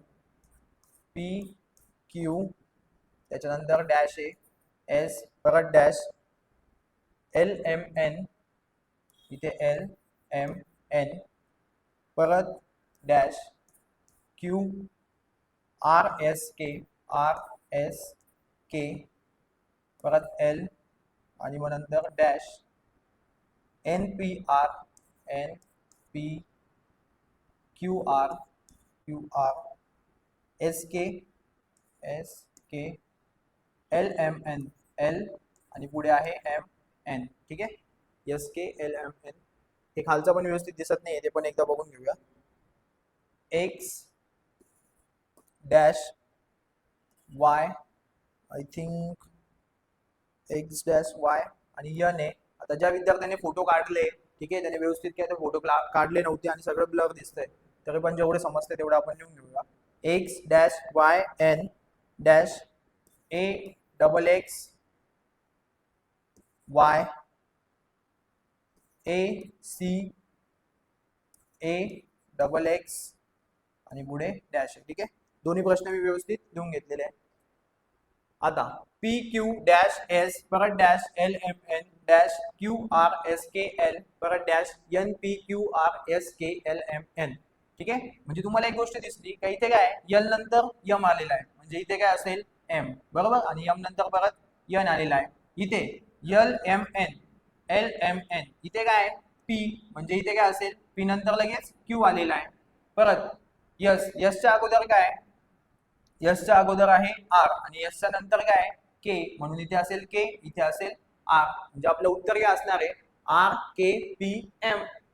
मग RKPM पर्याय क्रमांक किती 1. काय सिक्वेन्स आहे व्यवस्थित लक्ष द्या. PQRSKLMN, PQRSKLMN, PQRSKLMN. समजलं? आता ते व्यवस्थित दिसत नव्हतं, त्याच्यामुळे मी मोबाईल वरनं व्यवस्थित लिहून घेतलं. सेम तसाच पुढचा प्रश्न आहे. X डॅश YN, इथे आय थिंक N नाहीये, A पाहिजे इथे. ठीक आहे, A असेल, हा बरोबर Aच असेल, N नव्हतं तिथे. X डॅश YA परत डॅश AXXY आणि AC पण नसेल, परत इथे एकदा व्यवस्थित चेक करूया. ओके, ACAXX डॅश, हा Cच आहे तिथे. ठीक आहे, मग आता काय, जर तुम्ही इथे व्यवस्थित बघितलं तर YCA, ठीक आहे, सॉरी YAC, जर इथे व्यवस्थित बघितलं तर YAC, मग इथे Y, इथे A, इथे काय असेल C, YAC परत AXX. ठीक आहे, म्हणजे XX YAC, XX YAC. ठीक आहे, XXYACA अशी सिक्वेन्स आहे ती.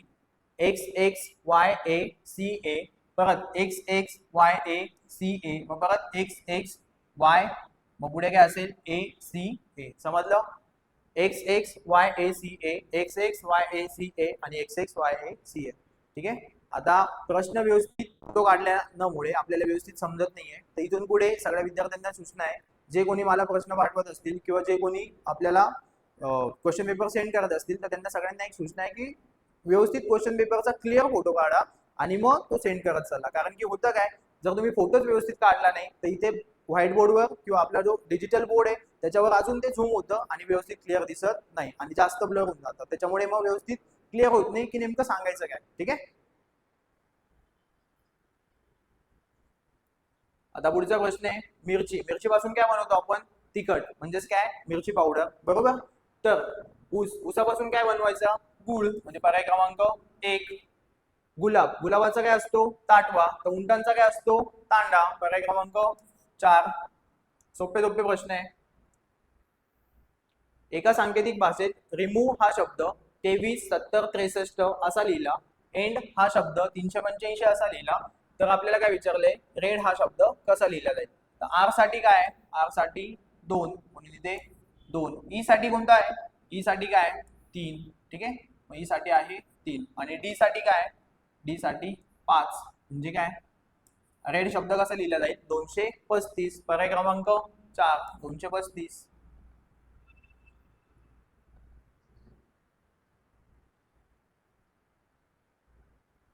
ठीक आहे, एका सांकेतिक भाषेत गव्हर्नमेंट हा शब्द, ठीक आहे, PIFXOTFOUP असा लिहितात, तर त्याच सांकेतिक भाषेत रेस्टॉरंट हा शब्द कसा लिहिला जाईल. ठीक आहे. आता बऱ्याच विद्यार्थ्यांना ह्या प्रश्नाचा थोडं लॉजिक लागलं नसेल किंवा जास्त वेळ लागला असेल. मी एकदम सांगतो सिंपल की काय होतं त्याचं लॉजिक. त्याच्या अगोदर आपण ABCD लिहून घेऊया, म्हणजे मला पण तुम्हाला समजवायला व्यवस्थित सोपं जाईल.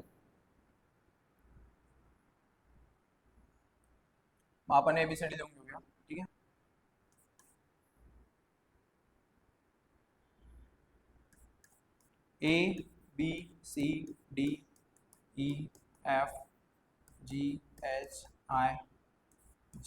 ABCDEFGHIJKLM परत NOPQRSTUVWXY आणि Z. ठीक आहे.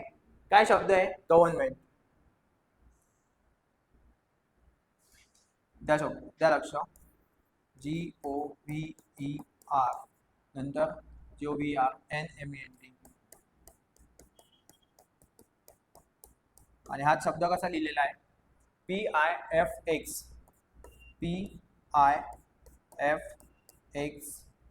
OTFOUP.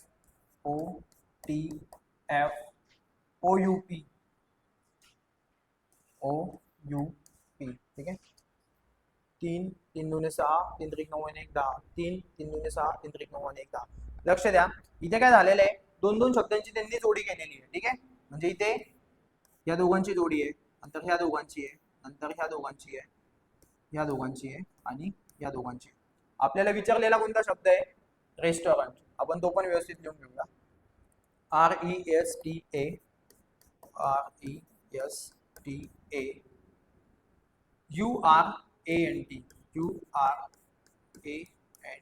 ठीक आहे. मग आता इथे पण आपल्याला यांच्या जोड्या करू आपण. ठीक आहे. हा, ओ नंतर काय येतो लगेच? पी. जर तुम्ही बघितलं ओ नंतर लगेच कोणतं लेटर येतं? पी. मग इथे काय असणार आहे? ई नंतर कोणतं लेटर असणार आहे? ई नंतर एफ. ओके. ई नंतर कोणतं लेटर असेल? लगेच एफ. आर. ठीक आहे. इथे काय होतं? जी नंतर आय घेतलेला आहे. जी नंतर एक लेटर सोडलं आणि आय घेतलेला आहे. मग आपल्याला पण काय करावं लागेल? आर नंतर एक लेटर सोडून पुढचं लेटर घ्यावं लागेल. इथे आर होता, एक लेटर सोडलं म्हणजे मी काय लिहिणार आहे आता इथे? टी. ठीक आहे. पुढे परत इथे काय केलंय? ई नंतर एफ घेतलेला आहे, म्हणजे मला काय टी नंतर लगेच पुढचं लेटर कोणतं आहे? यू. म्हणजे इथे काय असेल आपला? यू. बरोबर. पुढे व्ही नंतर काय? एक्स घेतलेला आहे, मग इथे व्ही होता, डब्ल्यू सोडून दिला, एक्स घेतला, तर आपल्याला पण काय? यस. यस नंतर एक लेटर सोडावं लागेल. यस नंतर जर एक लेटर सोडलं तर काय? यू. मग आता आपण ऑप्शन कडे पण लक्ष ठेवूया. इथे काय? FTUU. इथे काय? FTUV. Option cancel. Okay. FTUU. इथे FTUV. दोन ऑप्शन आपले कॅन्सल झालेले आहे. ठीक आहे. सगळं करायची गरज नाहीये, व्यवस्थित आपण ऑप्शन कडे पण लक्ष ठेवूया. पुढे नंतर काय झालं? एन नंतर ओ. मग इथे यू नंतर काय? यू नंतर आहे व्ही, म्हणजे पुढचं लेटर कोणते आपलं? व्ही. आणि ए नंतर बी सोडून द्यायचा, पुढे काय? सी. म्हणजे काय? VC. इथे VC आहे, इथे काय? व्ही आणि बी. आपण ऑप्शन कॅन्सल. आपलं उत्तर काय? पर्याय क्रमांक 3. कळलं? इथे बऱ्याच विद्यार्थ्यांना लॉजिक लावायला थोडा टाइम गेला असेल, पण हे सोपं होतं. एका सांकेतिक भाषेत चाम हा शब्द 24,176 असा लिहितात, एम हा शब्द 196 असा लिहितात, तर त्याच सांकेतिक भाषेत चेर हा शब्द कसा लिहावा? ठीक आहे. यच हा इथे यच आहे. ठीक आहे. आता यच साठी काय? यच साठी आहे 4, म्हणून मी इथे लिहिणार आहे 4. सी साठी कोणता आहे? 2. ए साठी काय? ए साठी आहे 1. आय साठी काय? आय साठी 9. आणि आर साठी कोणतं लेटर, कोणतं डिजिट आहे? 7. म्हणून किती आले? 24,197. आता 24,197 पर्याय क्रमांक सी. समजलं? पुढे 7. 7चा सहसंबंध जसा 50 सोबत आहे तसा 9चा कोणासोबत असेल? 7चा वर्ग केला, 7 7 49, त्याच्यात एक मिळवला, किती आले? 50. 9चा वर्ग 81 आणि 81 मध्ये एक मिळवला तर किती? 82. खालील आकृतीत किती चौकोन आहेत? आता इथे तर ऑलरेडी त्यांनी आपल्याला संख्या लिहून दिलेल्या आहे, म्हणजे अजून आपलं काम सोपं केलंय. फक्त आपल्याला बेरीज करायची होती. 1 आणि 2 3, 3 आणि 3 6, 6 आणि 4 10, 1 आणि 2 3, 3 आणि 3 6, 6 आणि 4 10, 10 आणि 5 15 आणि यांचा दोघांचा काय करायचा गुणाकार. 15 गुणिले 10 किती 150. पर्याय क्रमांक 4. एका सांकेतिक भाषेत मेक हा शब्द FLBN असा लिहितात, तर त्याच सांकेतिक भाषेत शुअर हा शब्द कसा लिहिला जाईल. त्या लक्ष काय केलंय त्यांनी, मेकला कसं लिहिलंय MEAKE, ठीक आहे, FLBN. ओके, तर आपल्याला विचारलेलं काय SURE हा शब्द कसा लिहिणार आहे. यम नंतर काय, यम नंतर यन, यस नंतर काय, यस नंतर PQRS नंतर काय टी, म्हणजे शेवटी काय पाहिजे आपल्याला टी. ऑप्शन मध्ये एकच असं ऑप्शन आहे का त्याच्या शेवटी टी आहे. सगळं करायची गरज नव्हती. कळलं, फक्त एकाच शब्दावरनं आपण लगेच उत्तर काढून घेतलं. आणि जर तुम्ही व्यवस्थित चेक केलं तर याचं लॉजिक सांगून देतो तुम्हाला. काय होतं, यम नंतर यन, ई नंतर यफ, परत ए नंतर बी आणि के नंतर यल, असं लॉजिक आहे त्याचं. म्हणजे आपलं FSVT, ठीक आहे. जसं यस नंतर टी आला, ई नंतर एफ, परत यू नंतर आणि आर नंतर काय येणार आहे SV, ठीक आहे, FSVT. हे लॉजिक होतं त्याच्यात. केरळी, बंगाली आणि भारतीय यांच्यातील परस्पर संबंध कोणता. आपल्याला माहिती आहे भारतात काय केरळी आणि बंगाली ह्या दोन्ही भाषा असतात किंवा दोन्ही लोक असतात, म्हणजे पर्याय क्रमांक 2, ठीक आहे.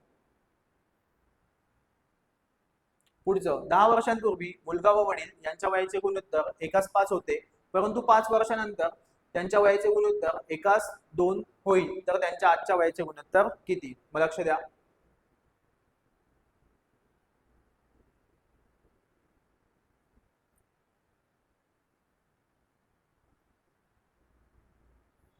दहा वर्षांपूर्वी वडील व मुलगा यांच्या वयाचे गुणोत्तर किती आहे 1:5. मग आपण लिहून घेऊया वडील आणि मुलगा यांचं गुणोत्तर किती आहे 1:5. हा, मुलगा व वडील यांचं गुणोत्तर आहे, ठीक आहे, उलट लिहिलं. मुलगा आणि वडील यांचं गुणोत्तर किती आहे 1:5. मग मी याला x ने गुणतो, म्हणजे हे झाले 1x आणि हे 5x झाले. पण हे कधी होतं 10 वर्षांपूर्वी. नंतर काय झालं 5 वर्षानंतर त्यांच्या वयाचे गुणोत्तर 1:2 झाले. आता 10 वर्षांपूर्वी आणि 5 वर्षानंतर टोटल कितीचा गॅप आहे 15 वर्षांचा. म्हणजे मी काय करतो याच्यात 15 ऍड करतो, याच्यात पण 15 मिळवले. आणि नंतर 5 वर्षानंतर त्यांचा रेशो कितीचा असणार आहे 1:2. आपल्याला माहिती आहे असं जर समीकरण असेल तर काय करायचं तिरकस गुणाकार. जर मी 2 ने गुणलं तर किती होणार आहे 2x अधिक 30, ठीक आहे. 2 ने गुणलं तर किती होतील 2x अधिक 30 बरोबर. 1 ने गुणलं तर हीच संख्या असणार आहे 5x अधिक 15. मग x एका बाजूला घेऊ, संख्या एका बाजूला घेऊ. मग काय झालं 5x वजा 2x आणि 30 वजा 15, ठीक आहे. मग 30 मधून 15 गेले किती 15 आणि 5x मधून 2x गेले किती 3x, म्हणजे x ची किंमत किती आली 5. पण हे कधीचे वय 10 वर्षांपूर्वीचं. आपल्याला कोणाचं विचारले तर त्यांच्या आजच्या वयाचे गुणोत्तर किती होईल, म्हणजे दोघांचं वय आपल्याला काढावंच लागणार आहे. म्हणजे 10 वर्षांपूर्वी मुलगा किती वर्षाचा होता 5 आणि वडील किती वर्षाचे त्याच्या 5 पट, म्हणजेच किती 25. आता आपल्याला आजचं वय काढायचं आहे, हे होतं 10 वर्षांपूर्वी. मग आपल्याला 10 ऍड करावे लागतील, म्हणजे आपल्याला मिळेल आजचं वय. मग हे मुलाचं झालं 15 आणि वडिलांचं किती झालं 35, ठीक आहे. आणि यांचा रेशो विचारलाय 5 ने भाग देऊया, 5 3 15, 5 7 35, म्हणजे किती 3:7. कळलं, म्हणजे आपलं उत्तर किती आहे पर्याय क्रमांक 2. मुलांच्या एका रांगेत रवी उजवीकडून चौथा आहे आणि श्याम डावीकडून दुसरा आहे. आपण लिहून घेऊया रवी आणि काय रवी उजवीकडून किती आहे चौथा आणि श्याम काय डावीकडून दुसरा. रवी उजवीकडून चौथा आहे, इकडे रवी लिहू, ठीक आहे. उजवीकडून जर चौथा आहे, हा जर 4 नंबरला आहे, त्याच्या अगोदर इकडे किती मुलं असतील 3 आणि श्याम डावीकडून दुसरा आहे. श्याम जर इथे असेल, ठीक आहे, डावीकडून जर दुसरा आहे त्याच्या अगोदर इकडे किती मुलं आहे एकच आणि हा किती नंबरला आहे 2 नंबरला. पुढे काय सांगितलं, जेव्हा त्यांनी आपापसात जागा बदल केली, म्हणजे काय तर रवी आला इकडे श्यामच्या जागेवर आणि श्याम आला रवीच्या जागेवर. बरोबर, त्यांनी जागा चेंज केली. तेव्हा रवी उजवीकडून 9वा होता. आता रवी उजवीकडून कितवा होता? 9वा होता. बरोबर, रवीच्या डाव्या बाजूला किती आहे? एकच मुलगा राहणार आहे. बरोबर, आणि उजवीकडून कितवा झाला आता रवी? 9वा झालाय. इथे लिहितो मी, उजवीकडून किती नंबरला झाला? 9 नंबरला. ठीक आहे. मग मला एक सांगा, तर त्यांनी आपल्याला असं विचारलंय, तर श्याम डावीकडून कोणत्या स्थानावर असेल? रवी आधी उजवीकडून किती नंबरला होता? 4 नंबरला. नंतर किती नंबरला झाला? 5 नंबरला. म्हणजे कितीची ऍडिशन झाली किंवा कितीने ऍड झाले? आधी 4 होता, त्याच्यात 5 मिळवले, 9 नंबरला आला. तर आधी काय, हा 2 नंबरला होता, याच्यात किती मिळवावे लागतील? 5. याच्यात जर 5 मिळवले, 4 मध्ये 5 मिळवले, 9 आले, तर 2 मध्ये पण 5 मिळवायचे, म्हणजे किती? 7. म्हणजे श्याम डावीकडून किती नंबरला असेल? 7 नंबरला किंवा 7वा. ठीक आहे, पर्याय क्रमांक सी. पुढे संपादक वर्तमानपत्र. संपादक काय करतो? वर्तमानपत्र तयार करतो. तसं आपल्याला विचारलंय काय असेल? लेखक कादंबरी तयार करतो. ठीक आहे. 1996 ची सुरुवात सोमवारने झाली असेल, तर 99 ची सुरुवात कोणत्या वाराने झाली असेल? आता लक्ष द्या. 1996 ची सुरुवात म्हणजेच काय, आपण असं म्हणू शकतो 1 जानेवारी 1996. कोणता वार होता? सोमवार. आणि आपल्याला काय विचारलंय, तर 1 जानेवारी म्हणजे 1999 ची सुरुवात. 1 जानेवारी 1999. ठीक आहे. मला एक सांगा, 96 नंतर कोणतं वर्ष येईल? 97, 98 आणि लगेच 99. बरोबर. हा, आता हे लीप वर्ष आहे. बरोबर. जर पुढचं पण महिना कोणता आहे? जानेवारी. म्हणजे जेव्हा आपण पुढे जाऊ तेव्हा आपल्याला किती दिवस पुढे जावं लागेल? 2 दिवस. का? कारण की जानेवारीने महिना झाला होता का? नव्हता झाला. जेव्हा आपण 97 मध्ये जानेवारी मध्ये येणार आहे तेव्हा काय असणार आहे? 96 हे तुमचं लीप वर्ष होतं, त्याच्यामुळे त्याच्यात जे फेब्रुवारीचे दिवस होते ते किती होते? 29 होते. आपल्याला माहिती आहे, जर साधं वर्ष असेल तर आपण फक्त 1 दिवस पुढे जातो, आणि जेव्हा लीप वर्ष असेल तेव्हा 2 दिवस पुढे जातो. मग इथे काय होतं? 96 हे लीप वर्ष होतं, पण तो कोणता महिना आहे? फेब्रुवारी महिना. आपल्याला काय सांगितलं? जानेवारी महिना. मग तो महिना क्रॉस कधी होईल? जेव्हा आपण 97 मध्ये जाऊ तेव्हा. म्हणून मी इथे किती घेतले? 2. आणि नंतर प्रत्येक पुढचं वर्ष कितीने वाढेल? 1 ने. बरोबर. 2 आणि 1 3, 3 आणि 1 किती आले? 4. आपल्याला काय सांगितलंय? सोमवार 1996 ला जर सोमवार होता तर त्याच्यात पुढे 4 दिवस ऍड करायचे. मंगळवार, बुधवार, गुरुवार, शुक्रवार. म्हणजे कोणता वार असेल? शुक्रवार. 1999 ला कोणता वार असेल? शुक्रवार. पर्याय क्रमांक 2.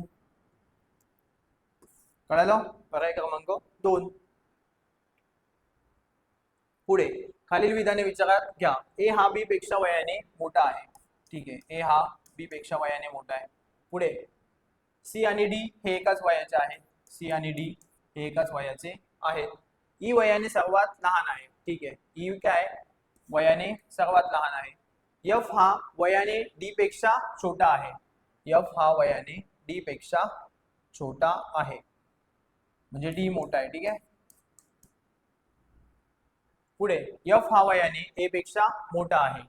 जो एफ आहे तो काय? वयाने ए पेक्षा मोठा आहे. एफ हा वयाने ए पेक्षा मोठा आहे. पुढे आपल्याला असं सांगितलं की सर्वात जास्त वयाची व्यक्ती कोणती? सगळ्यात जास्त वयाची व्यक्ती हे ठरवण्यासाठी वरीलपैकी किती विधानांची आवश्यकता होती? तर वरीलपैकी काय? सगळ्या विधानांची आवश्यकता होती. कारण की आपण जर व्यवस्थित बघितलं, ए बी पेक्षा मोठा आहे, पण एफ सगळ्यात मोठा आहे, म्हणजे बी आला इथे. ठीक आहे. त्याच्यानंतर सी आणि डी समान आहे. बरोबर. पण डी एफ पेक्षा मोठा आहे. आपण असं म्हणू शकतो की हा सी. ठीक आहे. त्याच्यानंतर डी हे दोघं समान आहे, आणि इकडे काय असेल तुमचा? एफ. ओके. मग आपल्याला काय विचारलंय? सगळ्यात मोठा कोण? तर सगळ्यात मोठा एफ आहे. हे आपल्याला काढण्यासाठी काय? सगळ्या विधानांची गरज होती. म्हणजे वरीलपैकी सगळे विधाने आपल्याला माहिती पाहिजे होते, तेव्हाच आपल्याला व्यवस्थित उत्तर काढता आलं असतं. समजलं?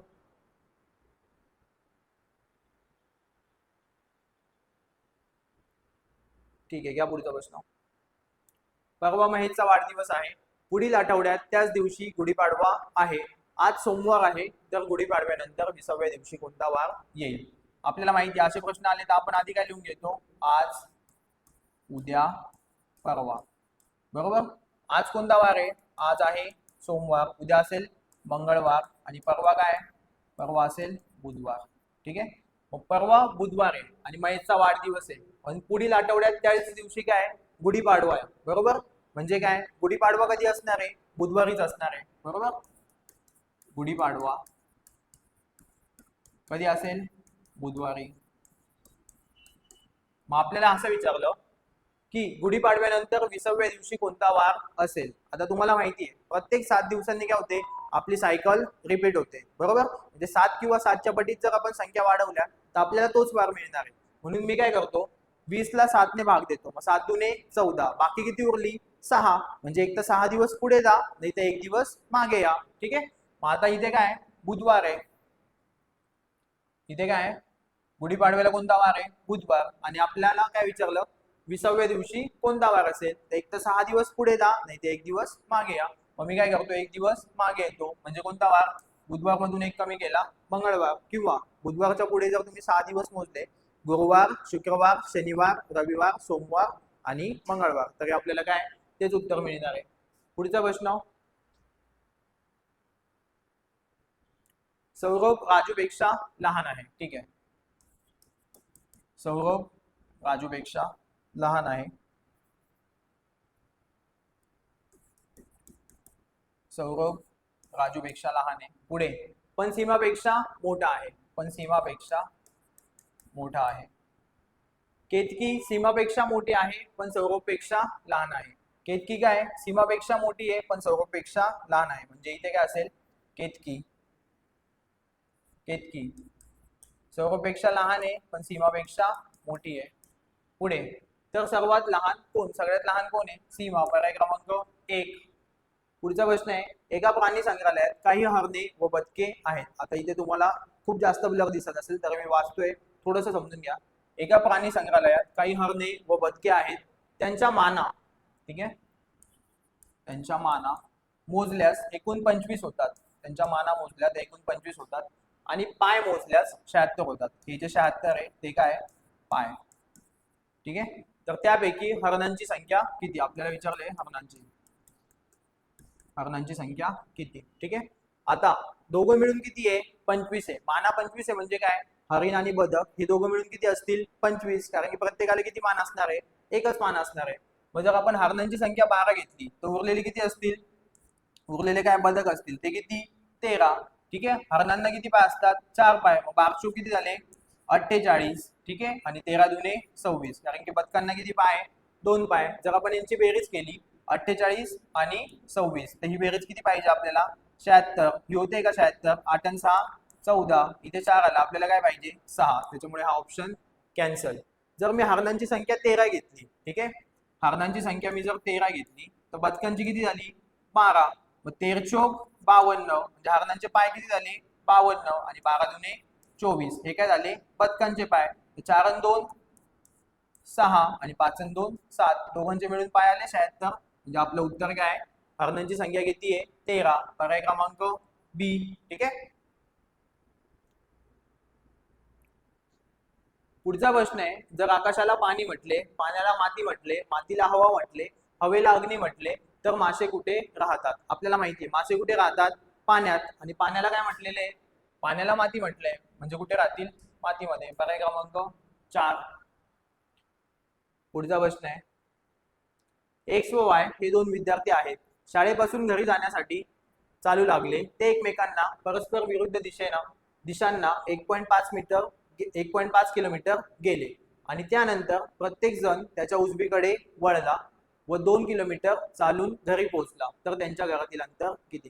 एकदम सिंपल प्रश्न आहे. काय असं समजा, इथे होती त्यांची शाळा. ठीक आहे. दोघं परस्पर विरुद्ध दिशेला गेले, म्हणजे पहिला विद्यार्थी इकडे गेला, दुसरा विद्यार्थी इकडे गेला. आपण किती किलोमीटर गेला, 1.5. आपण किती किलोमीटर गेला, 1.5. याचं तोंड इकडे आहे, नंतर त्याच्या उजवीकडे वळला म्हणजे इकडे खाली आला. आणि हा काय उजवीकडे वळला म्हणजे वरती गेला असेल, बरोबर.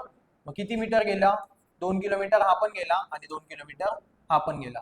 मग इथे याचं घर असेल, हा याच्या घरी पोहोचला आणि दुसरा विद्यार्थी त्याच्या घरी पोहोचला. तर आपल्याला असं विचारलंय की त्यांच्या घरामधील कमीत कमी अंतर किती. ठीक आहे. तर त्यांच्या घरातील अंतर किती, मग इथं काय तयार झालाय आपला एक काटकोन त्रिकोण.